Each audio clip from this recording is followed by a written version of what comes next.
Bonsoir, monsieur Ardisson. Alors, tu es toujours dans l'actualité. Tu ne quittes pas l'actualité, puisqu'il y a une émission sur France 3 qui s'appelle comment? Les Intervilles du rire, c'est ça? Oui, oui, oui, exactement. Un jeu con, probablement aussi. Un ouais. Alors, explique, alors, c'est quoi? Oh, c'est toute une histoire que je vais essayer de condenser. C'est une émission que je fais en réaction, si je puis m'exprimer, bien que je ne sois pas du tout réactionnaire, en réaction à un concept qui a été, soi-disant, trouvé par mon ami, si on peut dire comme ça, Gérard Louvain, qui un jour s'est dit, tiens, on pourrait faire un interville sur le rire. Quand j'ai vu ça, j'ai dit, c'est quand même curieux que moi qui ai blanchi sous le harnais depuis maintenant une bonne trentaine d'années avec les intervilles, les interneiges, les interglaces, les intercontinents et j'en passe, c'est des meilleurs, les interrues. C'est dans les supermarchés. Alors surtout, il y en a qui... Je vais te dire que celui qui a le mieux marché, c'est les interminables. C'est les interminables, d'accord, bien joué, bien joué. Alors, j'ai eu cette réaction, je dis c'est quand même un peu vache, je vais me piquer ça quand même.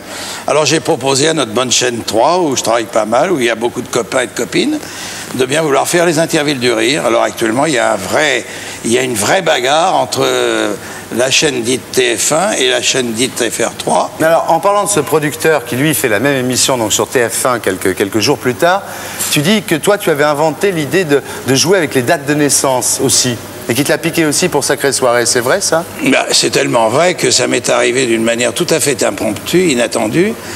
Un jour à un feu rouge, ça fait des années que j'essayais de trouver des...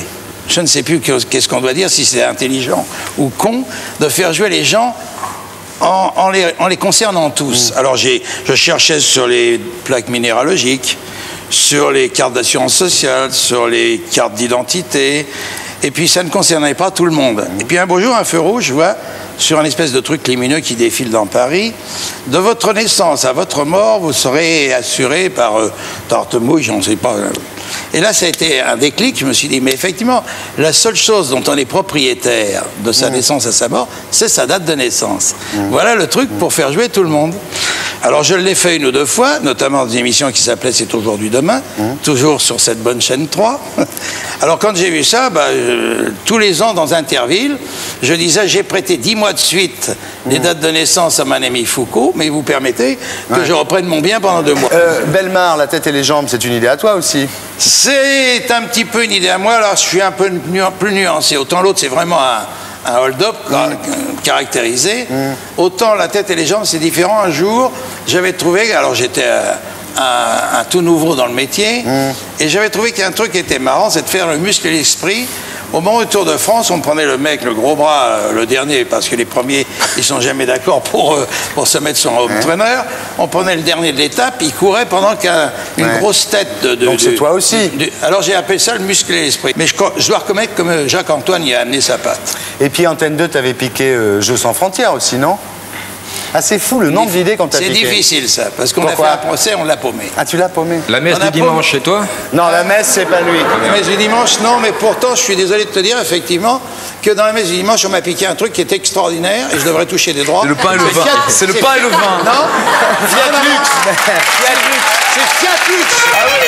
Si je touchais les droits sur Fiat Lux depuis la création des messes du dimanche, je sais pas le pognon que j'aurais, mais Fiat Lux. T'as trouvé quand même une grande idée aussi, c'est le tiercé, parce que quand on t'avait donné à gérer un magasin à Boulogne, quand tu avais 26 ans... on peut le dire carrément, c'était pas un magasin, c'était une quincaillerie. Une quincaillerie. Oui. Hein? Et tu avais l'arrivée d'une étape à Boulogne, et tu avais mis une urne devant la porte, et tu avais dit aux gens, ceux qui trouvent les 3 gagnants de l'étape dans l'ordre, ils ont droit, je sais plus, c'était 10 000 francs d'achat. Non, c'était à l'époque, la monnaie n'était pas la même que maintenant. Je m'emmerdais dans ce magasin, et tout d'un coup, je disais, il faut que je trouve des idées. Ouais. Alors j'ai foutu une grande boîte à lettres, et je dis, si vous amenez, avant l'arrivée de l'étape, les 3 dans l'ordre, vous pouvez venir dans le magasin, prendre 5 000 balles. Si vous voulez dans le désordre, vous voyez que 500 balles. Alors ce qui est terrible, c'est que j'avais 4 employés. Le premier jour, il y a eu 25 cartes. Le deuxième, 250. Le troisième jour, tout le quartier venait, 2500 cartes. Alors mon beau-frère, qui était le propriétaire du magasin, quand il a vu qu'on ne faisait plus que cela, trier les cartes, et on ne s'occupait plus du tout de la clientèle, on faisait plus une thune d'affaires, il a dit arrête tes conneries. C'est comme ça que mon tiercé s'est arrêté, mais que celui de M. Carus, qui passait devant le magasin, qui était le grand patron du PMU. Il l'a dit, Carus. Il l'a dit, devant un magasin à Boulogne. Donc il y a eu plein d'idées, mais enfin la plus grande, c'est quand même Interville. Ça fait quoi d'être l'auteur d'une institution nationale? Pourquoi c'est une institution nationale? Interville en France. Mais le général de Gaulle en a parlé en Conseil des ministres, en faisant l'éloge. Un jeu que même la Mongolie nous envie. Tu sais que... J'ai essayé de la vendre à la Mongolie, ils n'ont pas voulu, moi, ils casquent pas. Tu sais que Konrad Adenauer, le chancelier allemand de l'époque, avait demandé que ce soit adapté au niveau international, c'est devenu Jeux sans frontières. Et tu dis que c'est pas une institution nationale? C'est pas tout à fait ça, Thierry. Ça s'est passé à Compiègne, où là, la petite histoire rejoint la grande, et où Adenauer rencontrait souvent de Gaulle. Et à un moment, le père de Gaulle dit à Adenauer, il dit, dites-moi, chancelier, je vais vous quitter quelques instants parce que je vais aller voir une émission qui me plaît bien et c'est d'autant plus avantageux pour moi, c'est que ce soir, il y a deux maires qui s'opposent qui sont des maires gaullistes. Alors il revient sur ses pas, il dit d'ailleurs, je vais vous dire, cette émission, ça s'appelle Interville, et nous devrions faire un Interville entre la France et l'Allemagne. C'est comme ça qu'est né Jeux sans frontières. C'est incroyable. Oui. Hein? Ce qui a été incroyable, c'est que quand on s'est réunis le lendemain chez le ministre de l'Information de l'époque, M. Guy Lux, il a été s'installer tout à fait à l'autre bout.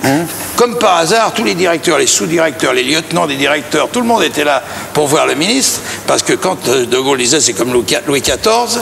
Enchaîne, ça fait chier tout le monde. Bon, d'accord, je l'emmerde. Attendez-moi.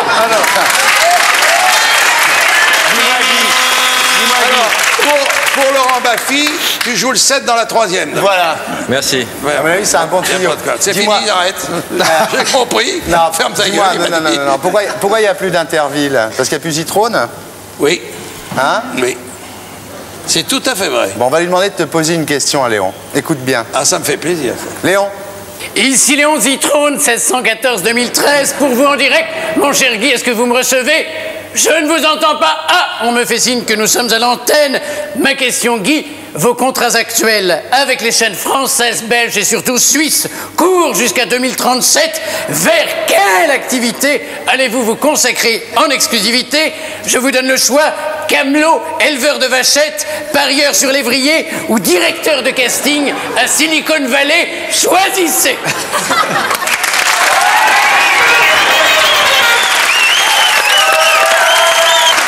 Alors, il y a aussi le Schmilblick immortalisé par Coluche, le palmarès des chansons, La Une est à vous, La Classe, Succès fou, et La Roue tourne. T'en souviens de La Roue tourne? C'est ma première émission. Là. On va la regarder. Prends ton petit téléviseur et regarde.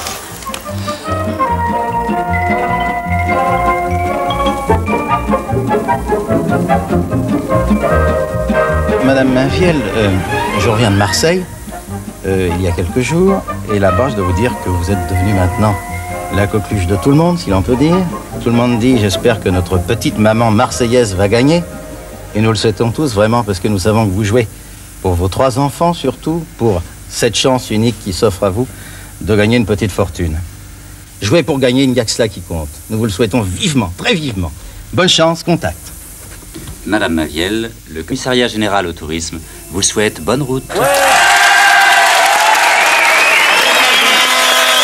Quand on voit ces images... Ça m'a rajeuni, hein? Ouais. T'avais pas le même nez, comment ça se fait? Ah, ça c'est curieux. C'était avant. Moi, c'est le premier truc que j'ai remarqué en voyant les images. Hein. C'était avant ton... Pourtant, j'ai un nez petit. Si toi, par contre, tu changes de nez, ça se verra. Ça se verra, ouais. Et moi, je le ferai plus long. C'était avant ton dérapage en Alfa Romeo, c'est ça, non? Oui. Hein? Oui. T'as eu un accident et t'en as profité pour... Non, j'aurais pas profité du tout.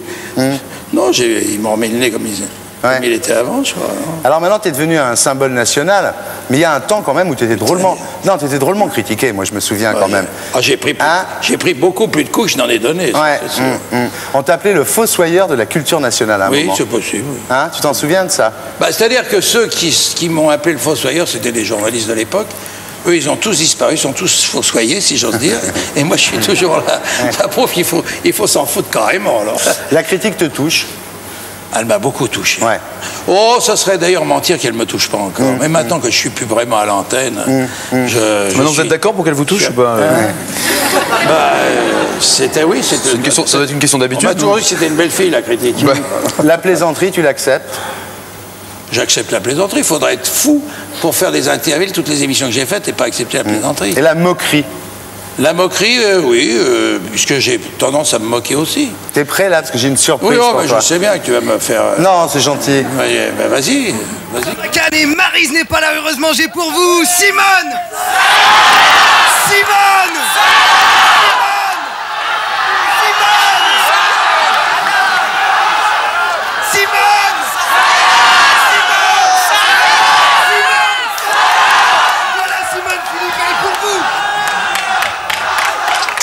Bonjour.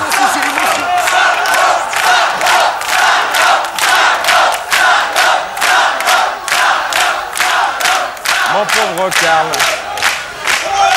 Ça, je ferais remarquer que c'est tout à fait Karl quand même. Il fait des cadeaux et il les ramène. On va applaudir notre surprise.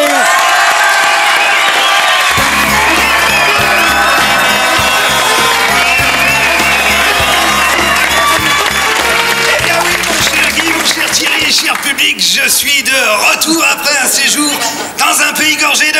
Soleil. Eh oui, où j'ai bourré Simone avec... Talent. Effectivement.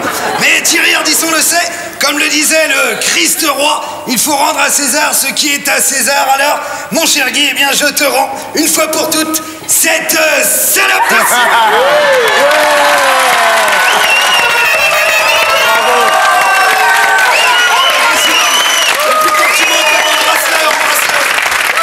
Tu sais la verre victoire.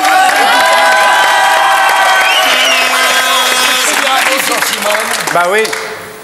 Je crois que Simone est la femme la plus extraordinaire, intouchable, incontournable. Il vaut mieux. Et sur laquelle... Oui, c'est facile, oui, c'est facile. Non, elle est quand même pas d'une corpulence telle que quand un motocycliste fait le tour, il est obligé de s'arrêter pour refaire le plein. D'accord. Non, je veux dire que c'est une femme fantastique.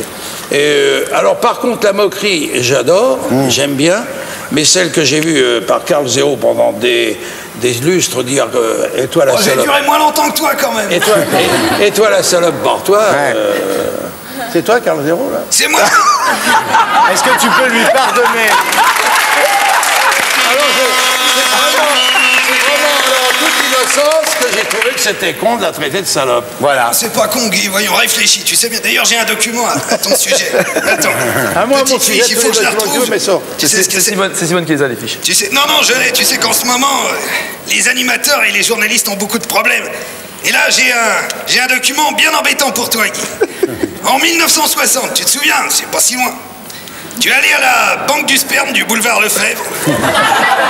Souvenir? Ça te revient? Sûrement. Tu as fait un don généreux d'ailleurs, mon cher Guy. Et par la suite, eh bien, ce qui devait arriver est arrivé. Me voilà et je t'embrasse.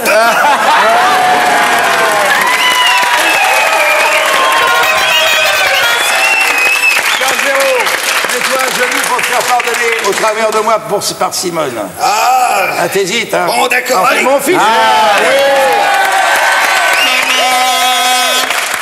C'est un grand moment. Un grand moment de télévision. Comme d'habitude, Simone, à genoux. On va rester plus longtemps à genoux près de Guy. Bon, à part ça, Guy, je voulais te remettre le journal de mon frère, Basile de Coq. J'adore ce journal. Extrêmement drôle, je pense que c'est pour toi, tu vas le lire. Le scandale des pédophiles contaminés, ça t'intéressera. Et pour être sûr de ne rien rater de Inarditube, abonnez-vous et mettez un pouce bleu.